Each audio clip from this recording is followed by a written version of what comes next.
It's not just an All Blacks thing. I wanted to just highlight 3 women's teams who have told very different stories, have a very different ethos, but the principles hold true.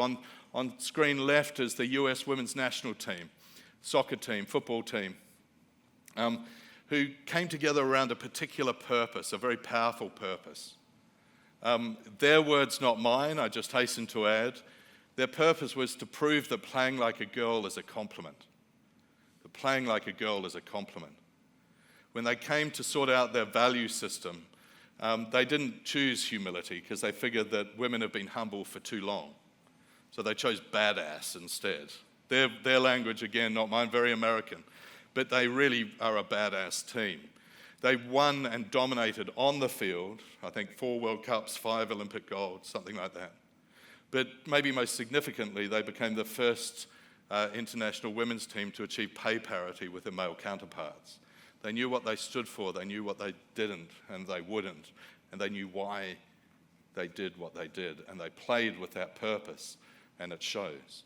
In the middle, the New Zealand women's sevens rugby team, who considered the medal, the gold medal they were aiming for at the Tokyo Olympics, to be the sun, which is a symbol of love. And so they played for love. They played for love for each other, love for Aotearoa, New Zealand, love for the game, and love for their families who they brought that medal back for. They knew what they stood for. They knew why it mattered. They had made meaning, and they made it meaningful.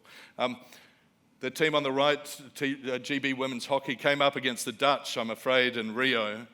They weren't the best team in Rio. I think the Netherlands were probably the best team in Rio. But they came together around a pretty singular idea, which is just to be the difference. Accountability, ownership.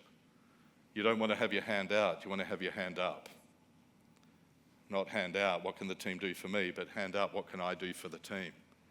As I say, they weren't the best team in Rio, but they were maybe the best team when it came to penalties right at the end, and they brought that medal home. So 3 very different groups, 4 if you count the All Blacks, very different stories, but the principles are true. They knew what they stood for. They knew why it mattered. They knew where they were going. They knew what was expected of them.